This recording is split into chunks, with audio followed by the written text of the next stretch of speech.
Hey everyone, it's Nightharo here, and today I've got a Warden heavy attack build for you. So this is kind of rounding out, kind of completing our series on Warden DPS. We've done a 2-bar build, we've done a 1-bar build, we've done a unkillable infinite sustain build, and now we're doing a heavy attack build. I say that it's rounding it out. I will be doing one more build on trash setup for Warden for trials, but that'll be the last one. So as always, everything's timestamped below, so if you want to skip around, skip ahead, feel free to go ahead. So this build, as you probably saw from the thumbnail, with a full parse setup for trials, parses about 92k, and obviously it will take you a bit to get used to it. You might not parse what I do, but hopefully somewhere not too far. Before we get into that, I do just briefly want to kind of talk about something that is more important than this video. If you don't watch anything else of this video, just watch this part, and that is how to tell if a build is good or not. Especially when you're new, it's like how can I tell, if a build is good or not? There's a couple of tips, there's a couple of things that you can know and you can do that can really help you to figure out if someone has a good build, if there's someone you probably want to listen to, or if not. And this isn't, ubiquitous. I'm not trying to impugn the reputation of anybody who doesn't do this, but these are clearly best practices and something you should absolutely expect from any content creator, because they need to know these numbers to be able to say, hey, this is a good build. Otherwise, they're just kind of like picking stuff at random, whatever feels good. And if you really want the best advice, these are the things you want to be looking for, because absolutely a content creator will know these things if they've done their homework on the build they're presenting to you. All right, so first and foremost, you need to know if it's a DPS, how much DPS does it do? It doesn't necessarily need to be on the trial dummy, and for solo content, it really shouldn't be on the trial dummy. So the 6 mil, I think, is the way to go. And that's going to give you a decent representation of how much DPS, a given build can output. And then the other thing, a huge red flag for you if you're watching a video, and especially if it's a video for newer people or for like 1-bar builds and stuff like that, if people start going through all the different stats on a build, I play a lot. I run a lot of vet trials. I run hard modes. That's something that, according to people who know, only a few percentage of the people, maybe only 1% of the community even does. And I'm not even at the highest tier by any means. So I run some of the hardest content in the game, and that's something that very few people do. And I can tell you, as someone who does that and really worries about the math and getting optimized and everything like that, I never, ever look at my stats because your stats are there are consequences of other decisions you're going to make. They're not the primary thing to be concerned about. Having 50k health isn't really that useful or even important, or 40k stam or magic, whatever it is. It doesn't really matter. With the exception of resistances are a pretty important number to know, because that helps with the total damage mitigation. But again, what I just suggested is a way of saying, hey, it's not just resistances, it's a bunch of other numbers. So you need to realize if someone's telling you all those numbers, I just don't know why. There's a term we used to use in the military for this to baffle someone with BS. Basically, you just talk nonsense and sound like you're really smart, and then hopefully they go away or keep watching, I guess, in this case. I don't want to say that that's what these people are doing. Maybe they think it's very important, these stats and everything else, but in general, I can just tell you it's not, and I think most people would agree with me. Although this is just a red flag. This doesn't mean that, again, I'm not trying to say this person definitely is trying to scam you or is this bad information. I'm just saying it should make you look more closely at other stuff, right? Just take everything in aggregate, and this should be a red flag for you. So if someone's telling you all those numbers, you have to wonder why, and why they're not telling you something a lot more useful for your build. And then the last thing, and this is honestly probably the most important, I probably should have led with this, and this is just another red flag thing. But I have noticed that there seems to be a strong correlation between the number of adjectives someone uses. So someone says it's awesome, it's amazing, it's tremendous, it's insane, it's God mode, it's whatever. The more stuff like that you hear, and the less like actual information, like, hey, this provides 10% more, this provides X amount of healing, this does X amount of damage. The less you hear of actual numbers, and the more you hear of just adjectives that make it sound cool, that should be a red flag for you, like a huge one. Okay, alarm bells should be going off if this person is like, and use this skill because it does amazing, insane damage. You should, if you hear something like that, sure, it sounds cool and you're like, oh, I want the thing that does the amazing insane damage, but like actually probably it doesn't, and maybe it's best and it's the best skill to use or the most damage or whatever, but there's more informative ways to say that, and most of the time when they're doing stuff like that, it's because they have no idea, and they haven't tested it and they haven't done their homework. So anyways, preamble out of the way. I know that was long. I just think it's honestly more important than watching my video is that you would know that, but no one's going to click on a video if I just made just that. All right. So, all right, now let's move on to it. First thing we're going to cover is all these stats. No, I'm just kidding. With that, I think we can go ahead and get into it. So I'm going to pop up this card. I call these PDFs cards, just for lack of a better term here. You can always find these here on YouTube under the community tab, and that was in the boss Discord. There's a channel for it. Feel free to download them. Feel free to share them with your friends, whatever you want to do. They're there for you to use. All right, so let's go ahead and start off with our skills. So first up is going to be Subterranean Assault. This is the stamina morph of Scorch.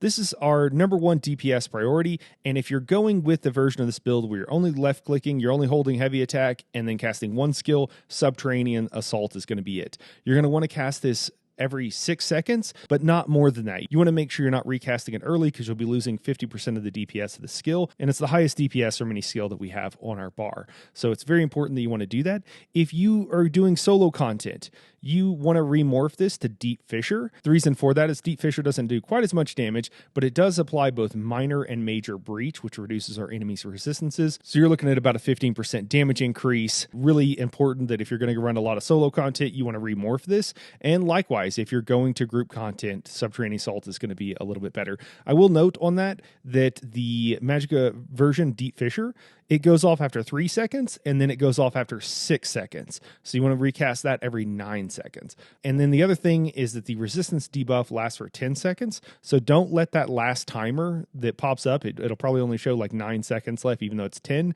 just because 1 second will have already kind of ticked away. Just realize you want to cast it every 9 seconds. Don't cast it every 18 or 19. Don't wait for those resistances to run off. You want to be casting it much more often than that. And then after that, we've got a really awesome skill. I think this really helps define the Frost Warden and really Wardens in general to a large extent. Maybe not if you're going full stam, but Arctic Blast. So this ability is a 20-second damage over time centered on you that's in melee. So yeah, opponents have to be within 5 meters, but it is AoE. And whenever you cast it, it also gives you a burst heal. So we want to, generally speaking, keep this up. Again, every 20 seconds we'll be casting it. And if we need to heal, if we need a burst heal, we just recast this. It'll heal you for most of your maximum health. Okay, we're talking close to 20k pretty much every time you use this. Again, depending on buffs and everything like that, that will vary. But it's a huge heal. So if you ever need a burst heal, Arctic Blast, just recast it. That's the skill to go with. And the damage from this is great as well. So again, we'll pretty much always be leaving this on our bar. And then next up here, we have Fetcher Infection. And this is a morph of Swarm. This skill is very important for group content. You still want to use it in solo content, but it's very important for group content because it provides a fairly unique buff called Minor Vulnerability, which will cause the opponent that we cast this on to take 5% extra damage. So that's great for solo content to make sure that you have this on the boss that you're trying to DPS down. And then for group content, you're going to be providing that unique buff for the group. One of the criticisms I've had before about different heavy attack builds, and it's not just me, it's kind of everybody that runs trials on a regular basis, is you don't want to bring a build to a trial that doesn't, if you have some sort of unique buff that only your class can bring, you generally speaking want to make sure you're bringing that because everybody is counting on it. When you compare the damage on the 21 million Iron Atro or whichever dummy it is, but the 21 million health dummy compared to one of the 6 mil or 3 mils, the difference between those, you'll generally double your DPS. What you get on one, you'll get at least double that on the larger dummy with all the group buffs. And there are some people that seem to think, and it's not their fault, I think some YouTubers perpetuate this misconception, this inaccurate understanding. They seem to think that like the dummy is cheese. The dummy is actually just the Iron Atro that provides you all the buffs. It's trying to provide you with all the group buffs that you would have in an organized trial group. You can actually have more than what the dummy gives you and actually get more damage in a trial than what you get on the dummy if you were optimized for it. But the main difference is all these unique class buffs like we're talking about, and then of course your healers and tanks being in support sets. So again, if you're in a trial and you're not bringing the unique class buff that your class offers, you're kind of not helping out the team and you're basically getting carried. Everybody else is doing a little bit more of the work. And, if you just can't do it, that's okay. I don't think anybody's going to be super mad at you, but, you don't want to make a build that doesn't have those unique class buffs. And so for us on a Warden, it's our Fetcher Infection. Now, if you want more AoE, you can remorph this to Growing Swarm, which is the stamina morph. And the only difference between these two, our Fetcher Infection does a little bit more single target damage, which is oftentimes what we're concerned about, is getting the boss or the big bad evil guy down quicker. And so that's why we have that. And then the other morph, Growing Swarm, does damage in an AoE. So if you're more worried about AoE damage, you could remorph this and use Growing Swarm. They're both fine. The damage difference is not too significant. So whichever way you want to go there. But generally speaking, you always want to have this on your bar, and it's going to be probably our second highest priority in group content. In solo content, you can bump it down to third or fourth, just kind of whenever you have an opportunity, you want to be recasting it. And now fourth up on our bar, going back to our Winter's Embrace skill line, we have Winter's Revenge. And this is a morph of Impaling Shards. So Winter's Revenge is an AoE we can throw out. It does a significant amount of frost damage. It does 30% extra damage if we cast it while holding a destruction staff. Doesn't have to be an ice staff, just any destruction staff. And it'll also slow opponents. So if you're in solo content and you're trying to kite or something like that, you can use Winter's Revenge to kind of slow down your opponents and give a little space there. Not all opponents, like a lot of bosses, can't be CC, they can't be slowed down or anything like that, but a lot of trash you can. This is going to be one of our highest damage causing abilities, so we're going to make sure we want to have this down as often as possible. It does have a shorter duration. It's only a 12-second duration, so it will be falling off from time to time, but that's okay. Just recast it when you can. And then our fifth skill up on the bar here is going to be Barb Trap. And typically we would use this skill because it provides us with minor force, but we're actually getting that from our setup here because we're using the Oakensoul ring. So we're really just using it for the passives that gives us increased weapon and spell damage just for having it on our bar, and then for a little bit extra damage. You could swap this out. This would be one of the first skills I would swap out with something else, or if you wanted to swap out a different skill on your bar, this would be one of the first places I would look to do it. You will lose a little bit of damage, but we're talking a few K.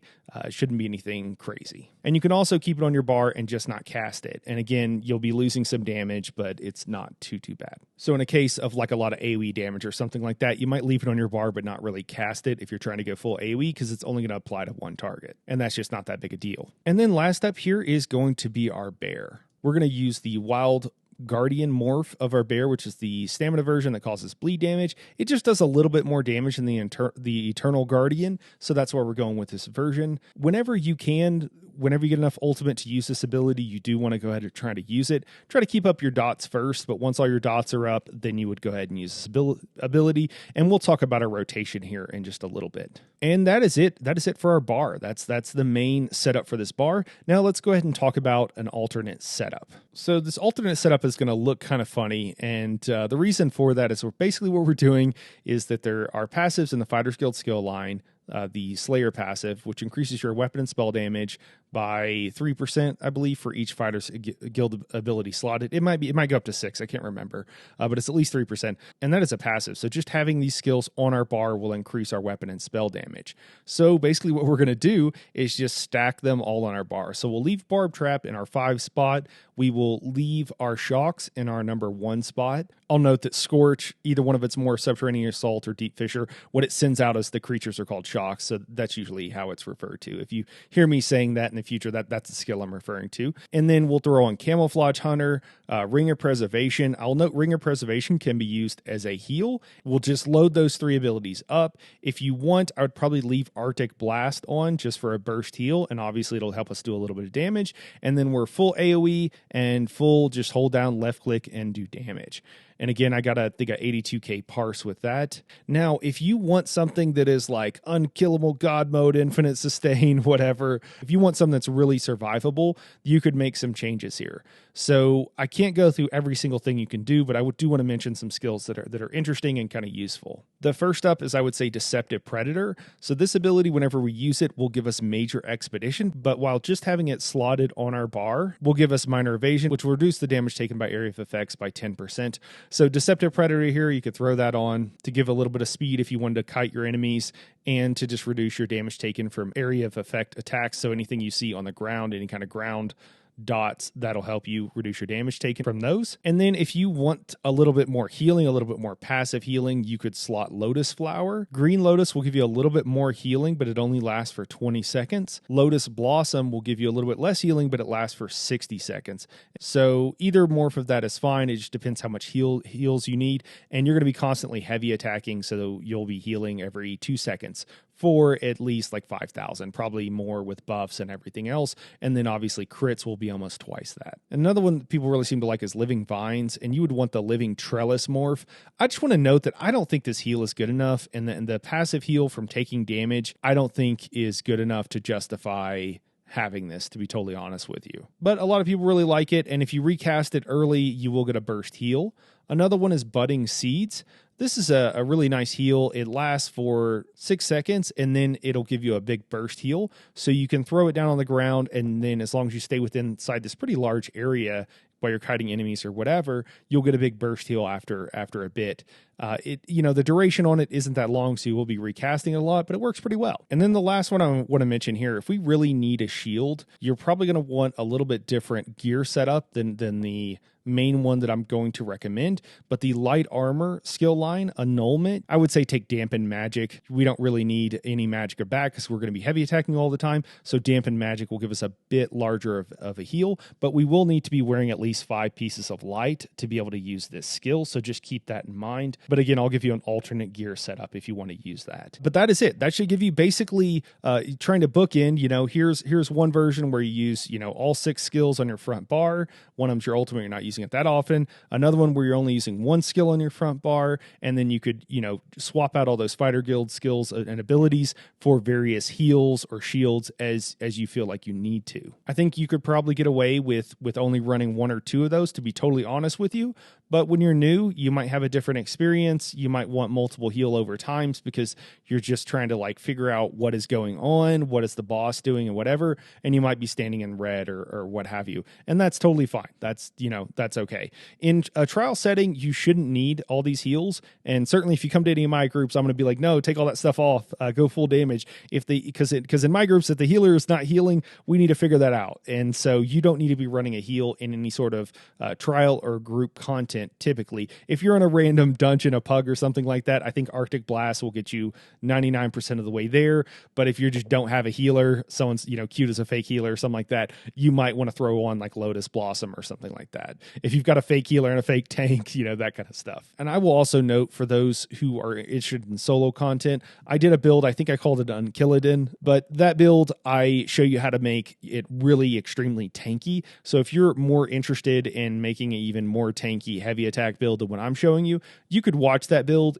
All the same concepts apply. You can't go through every single variation, but explains what armor traits to run and stuff like that to make sure that you get maximum damage mitigation, as well as a couple of useful skills. But I think with this video, that video, and certainly with the other 1 bar and 2 bar builds that are meant for maximum DPS, you should be able to absolutely figure out a build that works really well for you. All right, so moving on to gear. So the main set that we always need pretty much on every heavy attack build you use is Sergeant's Mail. And this drops from Wayrest Sewers 1. If you are trying to farm this, I recommend doing it on normal. It'll just allow you to run through it very rapidly and get gear. If you are trying to loot all the chests and everything, there are passives in the green CP tree that will allow you to get better drops from chests. So, take a look over there, and you might want to spec into that just so you can get the gear a little bit faster.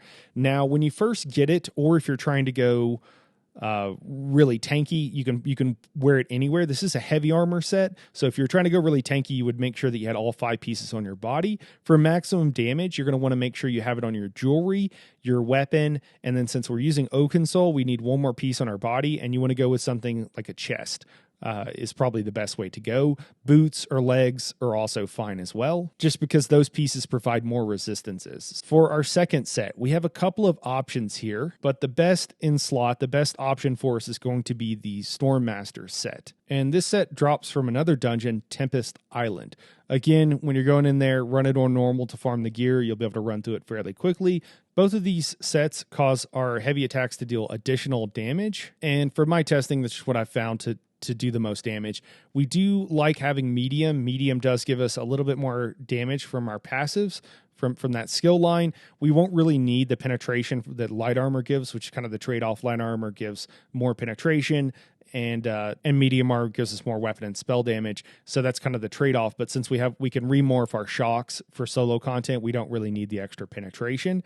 If you do, for some reason, you could go with light and would probably do a little bit more damage, but probably not that big a deal, right? You probably don't want to get an extra set just to swap out just for that. So Stormmaster will go with 5-piece on the body, everything but the one heavy piece.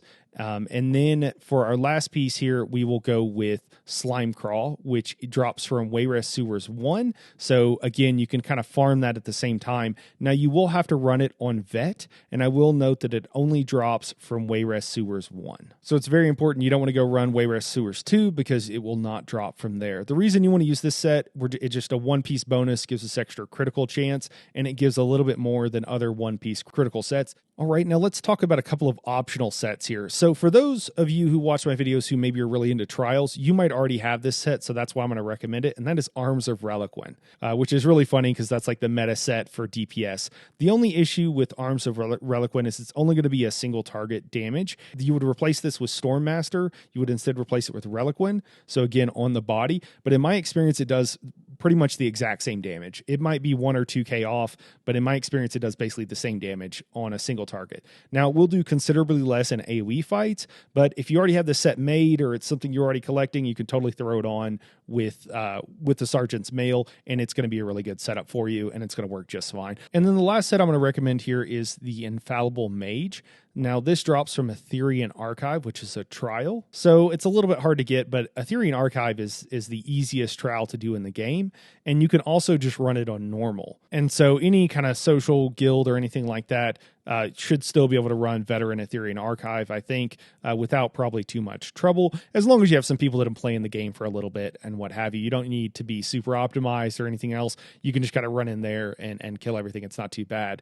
And honestly, if they've collected the set, you might be able to get it pretty quickly. So this set, the reason we might want to use this is because it is actually light. And remember, I talked about earlier, if you wanted to run a damage shield, I really like the light armor damage shield myself. And so you could put this on. Again, we would still keep one Sergeant's Mail. We would just replace the other set with it, whatever we happen to be using. But I find this to do very comparable damage to the other two.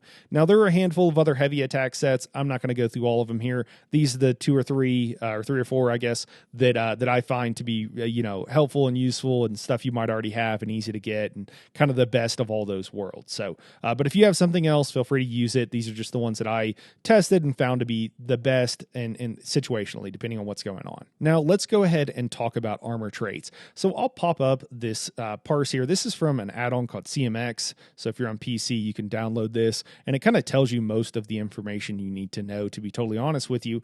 But all of our sets, all of our body pieces are going to be divines, just because that gives us the most damage.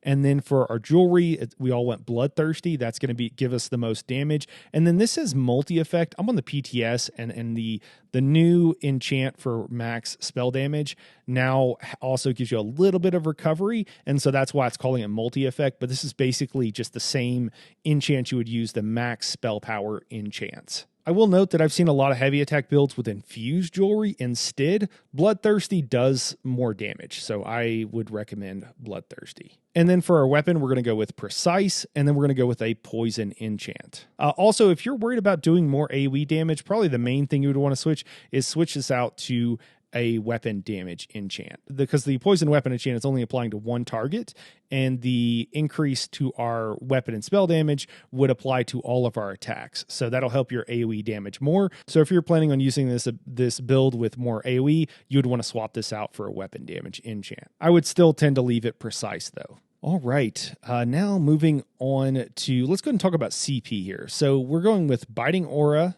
Thaumaturge, Weapon Expert, and then Exploiter. We're using these because they do the most damage. I don't really think anything else much needs to be said about this. For a red CP, we're going to go with Rejuvenation. But if you have questions about it, please let me know down below. And if I realize that, okay, this is a question a lot of people have, I'll make sure to include stuff and more about it in the next video. Now let's go ahead and talk about food. So you have several options for food. If you're doing solo content and you're worried about staying alive, I would go with sugar skulls, which will give you max mag, max stam, and a lot of health. And they're not too expensive to make. You can also use just your daily login rewards. The food you get from that looks like a kind of like a turkey, and that gives you the same max resources. Gives you a little bit less, but it'll work just fine. If you're going with max magicka food for maximum damage, you can use either, I think you got like 3 or 4 choices. Princess's Delight, that'll also make you spawn butterflies, which is kind of fun. I think Old Aldemiri Orphan Gruel also does it, and I think there's probably more. But whatever, and it's actually green food. It only gives 1 resource, but it gives the most out of that resource.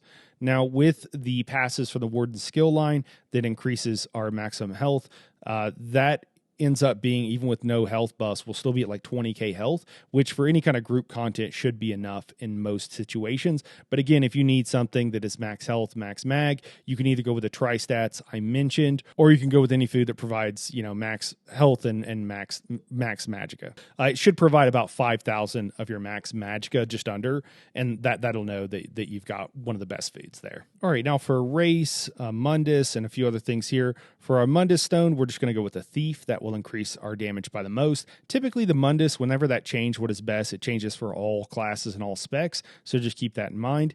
The best class to go with, or best race to go with, is going to be a high elf. Dark elf is going to be basically the same. It's undistinguishable. The benefit of doing a dark elf as well is that they are equally good at running stam builds. So if you decide to respec this or stack max stam or something in the future, it's not a big deal. You'll be able to do it on that race. If you are mostly doing solo content, it's really not going to matter. The maximum DPS you're going to lose is like 5%. And play the race that you want to play. All right, now let's go ahead and talk about parsing, and this is how you're going to get the most damage out of this build. So the main thing here is when I'm opening up and I'm going into a pull, I go ahead and cast my shocks early. It takes 3 seconds for it to go off. So when a tank starts counting in, if you're in a group content and they're like 3, 2, 1, you go ahead and cast that on 3, and then after that you kind of run in. And then what I do is I just go through all of the skills on my bar.